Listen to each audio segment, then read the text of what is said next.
कर रही है। जैसे देखिए अब जैसे ये जो पीछे में है जी, ये अपने आप में 43-44 लीटर दूध। माँ हम लोग बेगूसराय में गौरा करके जगह है वहाँ से लाए थे और उसकी माँ भी जब लाए थे तो 35 से 36 लीटर लास्ट ईयर यूज़ किए थे। तो हम लोग पास 2 HF और 1 जर्सी वर्ल्ड वाइड की है जी, लेकिन हम लोग उसको मैक्सिमम जो हम लोग यूज़ करते हैं SHG और एफिशिएंसी हम लोग के यहाँ नहीं होता है। तो रिपीट ब्रीडिंग में सबसे बड़ा रोल होता है ट्रेस मिनरल्स का, जो मैग्नीशियम हो गया, कॉपर हो गया, जिंक हो गया, सेलेनियम हो गया, इस सब का डेफिशिएंसी बहुत बड़ा रोल प्ले करता है।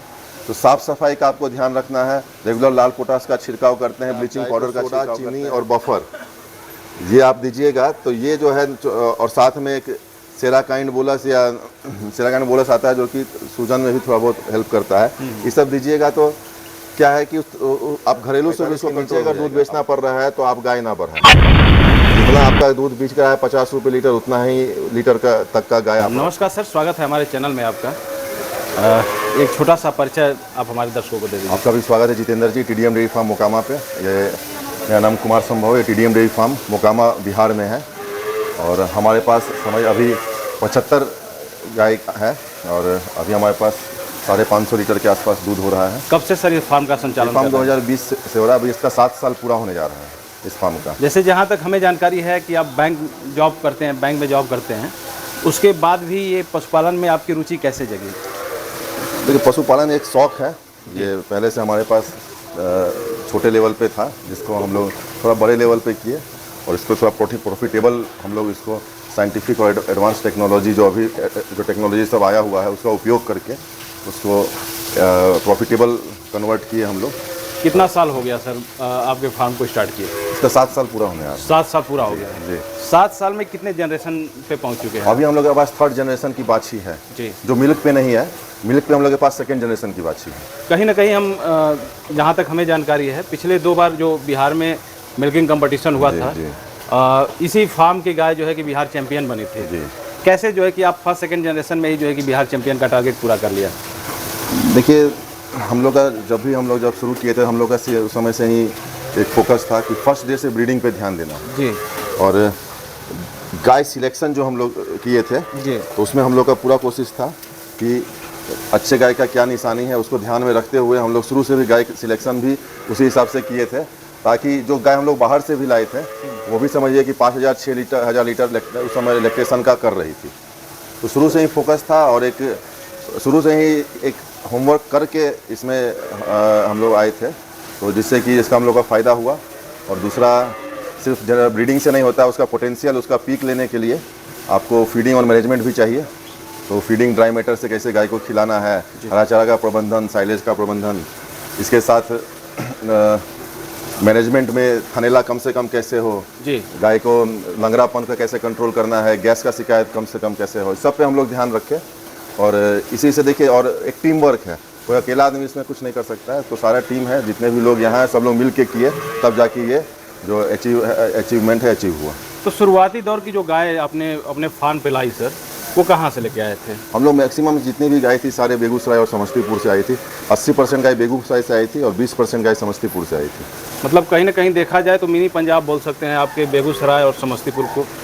जी बिल्कुल। और आपको जान के हैरानी होगी बेगूसराय और समस्तीपुर की गाय नेपाल भी जाती है जी, तो इंटरनेशनल भी जाती है, भले नेपाल जा रही है लेकिन दूसरे देश भी जा रही है, जबकि पंजाब की गाय जो है दूसरे देश नहीं जा रही है। जी। तो हमारे बेगूसराय की गाय बगल में नेपाल भी जाती है। तो सर कैसे मतलब शुरुआत में ही आप इतनी बड़ी बड़ी गाय ला के आप जो है मैनेज किए, इस सफलता के पीछे कैसे, मतलब थोड़ा सा उसको चुनौती को बताइए। देखिए ये जो है एक आपको कंटिन्यू जो है इसमें अपना नॉलेज अपग्रेडेशन करते रहना पड़ेगा। हम लोग जब शुरू किए थे तो हम लोग देखते थे कि 60 दिन में या 70 दिन में हाथ से प्रेगनेंसी डिटेक्शन होता था। समय के साथ प्रेगनेंसी डिटेक्शन किट आया तो हम लोग 28 से 30 दिन में प्रेगनेंसी चेक करने लगे। उससे हम लोग का फ़ायदा ये हुआ कि 28 दिन में हम लोग को पता चल जाता है गाय प्रेग्नेंट है कि नहीं। इससे अगर कोई प्रेग्नेंट गाय डिस्चार्ज दे रही है तो उसका अलग कोर्स होता है, प्रोटोकॉल होता है, कैसे उस पर एक्शन लेना है। और जो प्रेग्नेंट नहीं है वो अगर डिस्चार्ज दे रही है तो हीट का लक्षण हो सकता है। तो आपको उसके लिए पहले पता होना चाहिए कि गाय आपकी प्रेग्नेंट है कि नहीं है। तो टेक्नोलॉजी चेंज हुआ तो हम लोग उसको अडॉप्ट किए। बहुत होता है कि इस फील्ड में बहुत लोग टेक्नोलॉजी अडॉप्ट करने से घबराते हैं, तो कांस्टेंट जो भी नई नई टेक्नोलॉजी आए उसको अडॉप्ट करते चलना है। इसके बाद जो है एक फीडिंग, जब फीडिंग का हम लोग इसमें बात करते हैं तो हम लोग शुरू से ही हम लोग का कोशिश था कि ड्राई मैटर बेसिस पे गाय को खिलाने का कोशिश रहा है। जी।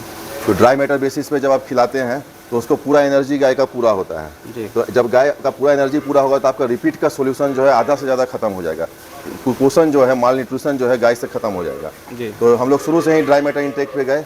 यहाँ पे बोला जाता है कि गाय को आप तौल के मत खिलाइए, गाय को छिट्टा भर के भूसा खिलाइए। तो जो सब जो है हम लोग उसको साइंटिफिकली चले और उस हिसाब से हम लोग आगे बढ़े, जिसका ये आज परिणाम है। तो आज सर 7 साल में पूरे जानवरों की संख्या छोटे बड़े मिला के कितने हो गए हैं आपके पास?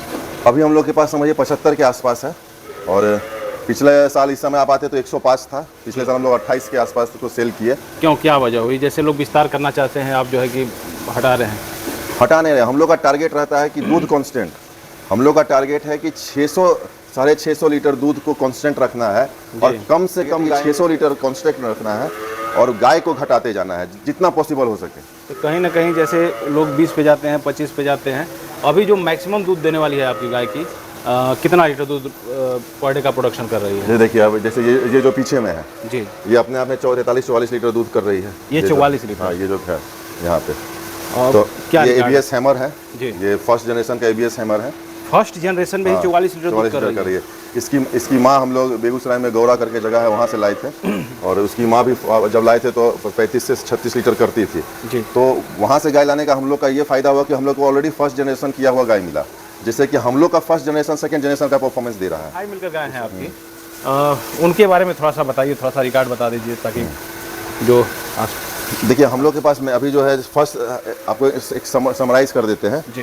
फर्स्ट लैक्टेशन में जितनी भी गाय है 25 के नीचे हम लोग के पास कोई गाय नहीं है। हम लोग का नियम है कि अगर फर्स्ट लैक्टेशन में 25 के नीचे करती है तो उसको हम लोग सेल कर देते हैं, और बोल के सेल करते हैं कि इसका 23 लीटर दूध है, 22 लीटर दूध है, फर्स्ट लैक्टेशन है, उसको सेल कर देते हैं। सेकंड लैक्टेशन में हम लोग के पास देखिए अभी 2 गाय ट्रांजिशन में है जो कि 10 से 15 दिन में बच्चा देगी, उसको आप वीडियो में दिखा सकते हैं जी। और दोनों जो है 40 क्रॉस करेगी इस बार। एक तो फर्स्ट लैक्टेशन में ही 40 क्रॉस कर दी थी, वो इस बार 45 क्रॉस करेगी।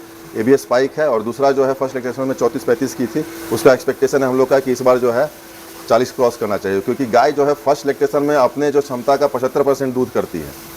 फर्स्ट लैक्टेशन 2 दांत 4 दांत में, सेकंड लैक्टेशन जब 6 दांत के आसपास हो जाता है तो अपने परफॉर्मेंस का 90% पीक पे आ जाती है, और जब गाय का दांत फूट जाता है थर्ड लैक्टेशन फोर्थ लैक्टेशन में, उस समय गाय जो है अपने 100% जो क्षमता है उस पर आ जाती है जी। तो अभी सेकंड लैक्टेशन का 2 है तो 40 क्रॉस करेगी, और एक फर्स्ट लैक्टेशन का SAG का 40-432 की बाछी भी बच्चा देने वाली है, तो ट्रांजिशन में वो भी है, उसको भी आप दिखा सकते हैं। तो वो हम लोग का एक्सपेक्टेशन है कि फर्स्ट में 35 लीटर क्रॉस करेगी। तो ज़्यादातर आप ABS और SAG का सीमन जो है जी अपने फार्म पे यूज करते हैं। लोग वर्ल्ड वाइड पे भी जा रहे हैं, जो कि हाई लेवल पे जो फार्म चल रहे हैं जी। तो अभी क्या आपके फार्म पे भी वर्ल्ड वाइड यूज हो रहा है? वर्ल्ड वाइड हम लोग लास्ट ईयर यूज़ किए थे, तो हम लोग पास 2 HF और 1 जर्सी वर्ल्ड वाइड की है जी। लेकिन हम लोग उसको मैक्सिमम जो हम लोग यूज़ करते हैं SAG और ABS का यूज़ कर रहे हैं, क्योंकि ABS में भी अभी हम लोग जिस अभी लेवल पे हैं सेकेंड जनरेशन थर्ड जनरेशन, तो यहाँ पे हम लोग ABS से सेटिस्फाइड हैं। अब आगे जो हम लोग का प्लानिंग है कि इसके ऊपर WWS में जाना हुआ, या अभी ABS का भी नया जो बुल आया है, मैवरिक आया है, रेंगलर आया है, बहुत सारा आया है, उस पर भी हम लोग कोशिश रहेगा कि उस पर हम लोग जाएँ। जैसे ABS के नाम पे बहुत से लोग डुप्लीकेसी कर रहे हैं, और जो नए फार्मर हैं कहीं ना कहीं उस चीज़ को पकड़ नहीं पाते हैं, और उनका कहीं ना कहीं 2-3 साल सर बर्बाद हो जाता है। तो कैसे चेक करें कि जो है कि हमारा ये जो हमने सीमन लगवाया है वो ओरिजिनल ABS है? देखिए ओरिजिनल ABS आजकल तो बारकोड भी आ रहा है, सीमेंट के जो लीड रहता है उस पर स्कैन कर सकता है। इसके अलावा जो ऑथराइज्ड ABS के सेंटर्स हैं, हर जगह उसका वेबसाइट पे लिस्ट रहता है, आप वहाँ से ही सीमेंट लीजिए, जहाँ तहाँ से सीमेंट मत लीजिए, क्योंकि इसमें बहुत ठगी हो रहा है और सीमेंट का कॉस्ट भी बहुत ज़्यादा है। अभी तो देखिए ABS का रेंगलर का जो SX सीमेंट आया है वो 10,000 रुपये का जी। तो 10,000 तो स्ट्रीम हो गया, 3,000 5,000 अब नॉर्मल हो चुका है। आपके सर फार्म का कंसेप्शन रेट क्या है? अभी आप अगर वीडियो बनाइएगा तो हम लोग का 90% जो हम लोग यहाँ जो गाय या बाछी जो कि AI के लिए रेडी है जी, जिसका बच्चा देने के बाद 2 महीना से ऊपर हो गया है, और जो बाछी 12 महीना से ऊपर हो गई है, तो 90% ऐसा बाछी और गाय हम लोग के यहाँ प्रेग्नेंट है। तो 90% से ऊपर हम लोग यहाँ कंसेप्शन है फिलहाल। कहीं ना कहीं ये बहुत बड़ी उपलब्धि मानी जाएगी जी, क्योंकि बड़े बड़े फार्मों पे हमने देखा है कि रिपीट की समस्याएं लगातार जो है कि वहाँ बढ़ती है। जैसे जानवरों की संख्या बढ़ती है, कहीं ना कहीं रिपीट की समस्या भी बढ़ती है। इसमें देखिए 2-4-5 चीज़ का रोल रहता है जी। सबसे पहले आपको इसमें फीडिंग पे ध्यान देना होगा, न्यूट्रिशनल डेफिशिएंसी जो कुपोषण होता है उसको आपको एड्रेस करना पड़ेगा। तो उसके लिए हम लोग का जो है ड्राई मैटर के हिसाब से खिलाते हैं, और दाना भी हम लोग कृषि पालक खिलाते हैं, जिसमें कि काफ़ी अच्छा न्यूट्रिशनल वैल्यू रहता है। ऑल्टेक का सप्लीमेंट्स है, ग्रो साइंस का बफर है, सब उसमें मिक्स रहता है। तो ट्रेस मिनरल का जो है डिफिशियंसी हम लोग के यहाँ नहीं होता है। तो रिपीट ब्रीडिंग में सबसे बड़ा रोल होता है ट्रेस मिनरल्स का, जो मैग्नीशियम हो गया, कॉपर हो गया, जिंक हो गया, सेलेनियम हो गया, ये सब का डिफिशियंसी गाय को नहीं रहेगा। फॉस्फोरस हो गया, फॉस्फोरस ट्रेस तो नहीं हुआ लेकिन फॉस्फोरस भी एक बहुत बड़ा रोल प्ले करता है प्रेगनेंसी में। तो ये सब का डिफिशियंसी नहीं रहेगा तो गाय आपका रिपीट ब्रीडिंग में कभी नहीं जाएगी। किन किन सर मुख्यतः जो 2-3 कारण होते हैं रिपीट ब्रीडिंग के, क्योंकि बहुत से फार्म पे हमने देखा है कि रिपीट ब्रीडिंग एक गंभीर समस्या है और कहीं ना कहीं पशुपालकों का कमर तोड़ देती है। तो वो मुख्य समस्याएं क्या क्या हो सकती है और कैसे पशुपालक जो है कि निजात पाते हैं? देखिए, अभी तो हम लोग डिस्कस किए कि कुपोषण, न्यूट्रिशन, फीडिंग। तो देखिए 100 में से 60 गाय इसी कारण से रिपीट करती है। इसके बाद 30% गाय जो है रिपीट करती है बच्चेदानी में इन्फेक्शन से। ओवरी में सिस्ट हो सकता है, लुटियल सिस्ट, फोलिकुलर सिस्ट, 2 तरह का होता है, कोई सिस्ट हो सकता है। इसके अलावा देखिए बच्चेदानी में सिस्ट रहता है, उसको आपको एड्रेस करना पड़ेगा। इसके अलावा देखिए हार्मोनल इम्बैलेंस होता है, इसको एड्रेस करना पड़ेगा। देखिए 100 में से 30 गाय जो है आपको इस कारण से रिपीट होती है। 10 गाय जो बचा हुए वो गाय AI के प्रॉब्लम से रिपीट होती है, जैसे कि सीमेन को -196 डिग्री पे गैस में ना रखना, गैस का कम हो जाना, AI का समय किसान द्वारा डॉक्टर को हीट का समय सही नहीं बताना, AI सही समय पे नहीं होना, लीड खराब हो जाना, ये सब कारण है। 10% गाय इस कारण से रिपीट होती है। तो इन सब चीज़ को जब आप एड्रेस करेंगे तो 90% आपका चांस है कि गाय जो है रिपीट नहीं करेगी। इन सब करने के बावजूद भी 10 में से हो सकता है कि एक गाय आपका रिपीट करे, लेकिन वो भी 18 महीना 20 महीना में वो भी प्रेग्नेंट हो जाएगी। जो एक समस्या और है सर, जो थनैले की समस्या होती है, जैसा कि हम लोग ट्रेनिंग में भी आपने बताया लोगों को, और वीडियो के माध्यम से भी दर्शक जानना चाहेंगे, जो थनैले की समस्या होती है आपके फार्म पे क्या स्थिति है? देखिए थनैला हम लोग के यहाँ काफ़ी कंट्रोल में है जी, और इसका कारण है देखिए थनैला का देखिए जो प्रॉपर जो ट्रीटमेंट होता है, जिस थन में थनैला हुआ उसका दूध निकाल के आपको लैब में भेजना होता है। फिर लैब से पता चलेगा कि जिस बैक्टीरिया से थनैला हुआ है वो बैक्टीरिया किस सॉल्ट से मरेगा या कौन कौन सॉल्ट रेसिस्टेंट है, तो इस सब सॉल्ट इसका उपयोग नहीं करना है इस थनैला में। तो ये तो काफ़ी मुश्किल है, एक तो लैब का कमी है, ऊपर से रिजल्ट आने में तब तक गाय का थन खराब हो सकता है। तो इसमें हम लोग कोशिश करते हैं कि गाय को थनैला हो ही नहीं। इसके अलावा CMT कैलिफोर्निया मैस्टाइटिस टेस्ट जो होता है उसके किट का उपयोग करते हैं। चारों थन से दूध निकालने के बाद एक सोल्यूशन डालते हैं और बिना कोई लक्षण के हम लोग पता कर सकते हैं कि गाय को थनैला शुरुआती हो रहा है या नहीं है। इसके अलावा टीट डिप का प्रयोग करते हैं। जब गाय दुहाती है उसके बाद उसका जो जहाँ से दूध निकलता है ओपनिंग 30 मिनट तक खुला रहता है। तो इसके बाद जो है टीट डिप का उपयोग करते हैं, या हम लोग कोशिश करते हैं कि दुहाने के बाद गाय 30 मिनट तक ना बैठे। इसके अलावा गाय का दूध निकालते वक्त अगर दूध छूट जा रहा है तो वो भी एक बहुत बड़ा कारण है थनैले का। तो उसमें 2 है, देखिए ऑक्सीटोसिन हार्मोन जब रिलीज होता है तभी गाय का दूध निकलता है पन्हाने के बाद। तो ऑक्सीटोसिन का जो असर है 6 से 8 मिनट 9 मिनट तक रहता है। तो अगर आपके पास जैसे हम लोग के पास हाई मिल्किंग गाय है, 15 लीटर से ऊपर एक टाइम में कर रही है, कोई 20 लीटर कर रही है, तो उसका हम लोग मशीन का उपयोग करते हैं। तो मशीन क्या है कि 8 मिनट 9 मिनट में पूरा का पूरा दूध जो है उसका एक टाइम में 20 लीटर तक भी निकाल देती है। इसके अलावा जो है थनैला में एक साफ़ सफाई बहुत बड़ा रोल प्ले करता है। तो साफ़ सफाई का आपको ध्यान रखना है। रेगुलर लाल पोटास का छिड़काव करते हैं, ब्लीचिंग पाउडर का छिड़काव करते हैं, कोर्सोनोल एक वीरबैक का सोल्यूशन आता है उसका भी हम लोग छिड़काव करते हैं। तो इससे भी एक हम लोग का थनैला काफ़ी कंट्रोल है। इसके अलावा एक कारण है SARA करके आता है, सब एक्यूट रुमिनल एसिडोसिस। ये एक बहुत बड़ा कारण है थनैला का, जो कि देखिए गैस हुआ, गाय का पेट फूल गया, गैस हो गया, सब दिखता है। और एक गैस ऐसा होता है जो सब एक्यूट होता है, दिखता नहीं है, लेकिन वो करता क्या है कि गाय के पेट में वो धीरे धीरे pH उसका कम करता है और वो गैस जो है ब्लड के माध्यम से थन तक जाता है और फिर वो भी एक थनैला का कारण बनता है। तो आपको इसके लिए बफर का उपयोग करना है, बफर या मीठा सोडा का। तो बफर का अगर आप उपयोग करिएगा 25 से 30 ग्राम या बड़ी गाय है तो 50 ग्राम तक महीना में 10 से 15 दिन, तो ये भी काफ़ी कारगर रहता है थनैला कंट्रोल करने के लिए। तो ये सब है। इसके अलावा देखिए 2 से 4 चीज़ हम आपको ऐड करवाएंगे। थनैला को लड़ने के लिए आपको थन को मजबूत करना पड़ेगा, उसके लिए 3 से 4 मिनरल काफ़ी इंपॉर्टेंट है, जैसे विटामिन H। जी, विटामिन H का जो भी इसमें सप्लीमेंट है उसका उपयोग करिए। AD3 का उपयोग करिए। इसके अलावा स्टीम वेट इंजेक्शन आता है, उसमें ट्रेस मिनरल्स होता है, रिपीट ब्रीडिंग में भी काम आता है, थनैला से लड़ने में भी काम आता है। इसके अलावा सोडाफोस जो आता है, सोडाफोस पाउडर जो आता है, वो फॉस्फोरस का बहुत अच्छा सोर्स है, तो सोडाफोस का भी उपयोग कर सकते हैं। इसके अलावा V5 इंजेक्शन, किसी गाय को बार बार अगर थनैला होता है, ये सब आप इंजेक्शन दीजिएगा तो V5 बाकी मिनरल्स को भी पूरा करता है।